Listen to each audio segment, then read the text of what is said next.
question is, why did God choose the death of the cross prophesied in the Old Testament versus any other death?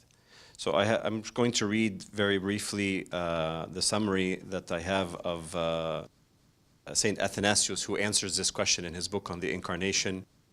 Saint Athanasius answers the question, why the death of the cross? And of course, each of these points Saint Athanasius explores in more detail.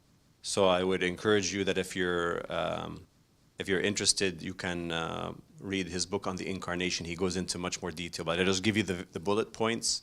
He's going to answer it much better than I can. So he says that his death was not one that was chosen for himself, by himself, but chosen by his enemies. In other words, the most horrible way is that his death was not chosen for himself, but it was chosen by his enemies.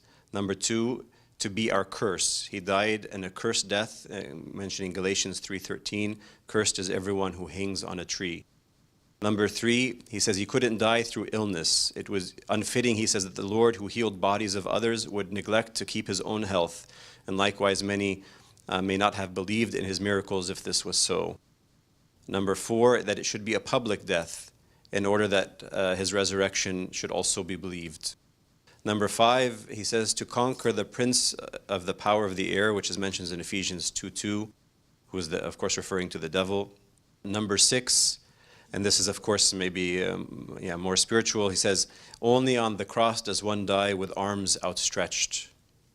And so it's an expression of his, come to me all you who are weary and heavy laden. Number seven, the cross is not only the place of redemption, but more importantly, the desire of God to show us the extent of his love. In other words, by dying this horrible death and this criminal death, he shows us the extent of his love, which at that time would not have been shown through any other more horrible form of death.